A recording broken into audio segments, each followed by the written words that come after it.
নকল diabetes strip বিক্রয় বন্ধে কঠোর অবস্থানে যাচ্ছে ভোক্তা অধিকার সংরক্ষণ অধিদপ্তর। বলছে আইনের আওতায় আনা হবে অসাধু ব্যবসায়ীদের। চিকিৎসকরা বলছেন মানহীন স্ট্রিপের কারণে ডায়াবেটিক্স পরীক্ষা কার্যক্রম ব্যাহত হচ্ছে, ঝুঁকিতে ফেলছে রোগীদের।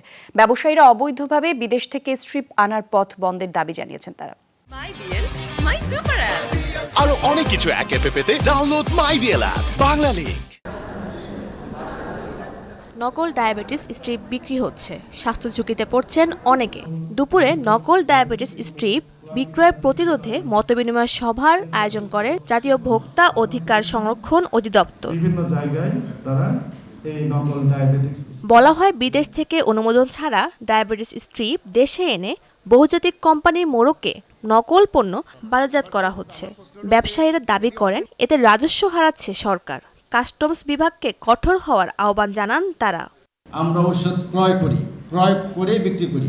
এক্ষেত্রে আমরা নিশ্চিত করতে চাই যে আমরা ঔষধ ব্যবসায়ীরা যেখান থেকে কিনি আমরা মেমো সংরক্ষণ করব। আমরা সঠিক জায়গাতে কিনলাম কিনা আমরা সেটা দেখব। যত মাদক চোরাচালান আমাদের দেশে ঢুকে আমরা যদি বর্ডারে সেটা আটকাইতে পারি তাহলে কিন্তু সবচেয়ে আগে জিনিসটা গোড়ায় নির্মূল হয়। আমাদের প্রোডাক্টগুলো কিছু ব্যবসায়ী টেম্পারিং করছে বা বিভিন্ন অবৈধ উপায় এনে ব্যবসা করতেছে। চোখের সামনে ঘটতেছে দুর্ঘটনাগুলো, যে কোন কোন ফার্মেসিগুলো, কোন কোন সার্জিক্যাল দোকানগুলো এই নকল স্ট্রিপ বিক্রি করতেছে বা নকল প্রোডাক্ট বিক্রি করতেছে আমরা জানতেছি, কিন্তু তার সাথে দিন শেষে আমাকে ব্যবসা করতে হচ্ছে, কারণ ও বাংলাদেশের অনবদ্য টপ কাস্টমার। অভিযোগ করা হয়, হাইকোর্টের নির্দেশে যে পরিমাণ নকল স্ট্রিপ ধ্বংস করা হচ্ছে তার থেকে বেশি এখনও বাজারে আছে। অসাধু বিক্রেতাদের লাইসেন্স বাতিলের দাবিও তোলা হয়। বাজারে এই যে আমাদের বিভিন্ন শুধু এই ডায়াবেটিস না, অন্যান্য সমস্ত পরীক্ষার যে বিষয়গুলো সেগুলো সঠিক গুণগত মান বজায় রেখেই করা হয়, সেগুলো আমি আশা করি এই ভোক্তা অধিকারটা দেখবে। 6 মাস পর এটা ক্যালিব্রেশন করতে হয়। বাংলাদেশে আপনারা যারা, আমি বিশ্বাস করি এখানেও তো অনেকে হয়তো ডায়াবেটিসে সাফার করছেন বা বিভিন্ন আপনার ডিভাইস ইউজ করছেন। আপনারা কি দেখেছেন কোনো কোম্পানি আপনাদেরকে বলে যে যেটা ইউজ করছেন এইটা যে এটা 6 মাস পরে ক্যালিব্রেশন করতে হবে? করে না।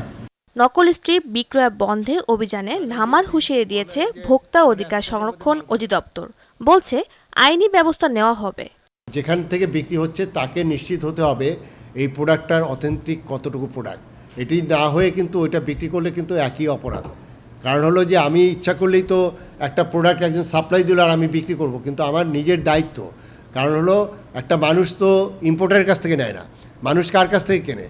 একটা রিটেল পর্যায়ে ফার্মেসি থেকে নিচ্ছে। তাহলে ওই ফার্মেসিরও একটা দায়িত্বের মধ্যে পড়ে যে একটি অথেন্টিক প্রোডাক্ট বিক্রি করা। জনমিতি ও স্বাস্থ্য জরিপ অনুসারে দেশে প্রাপ্তবয়স্ক জনসংখ্যার 11% ডায়াবেটিসে ভুগছে। গুরুত্বপূর্ণ এবং জনস্বাস্থ্য সংশ্লিষ্ট। শাহজিন অন্তরা, যমুনা নিউজ, ঢাকা। আমার এত টাকার মধ্যে মাল বানায় দেন।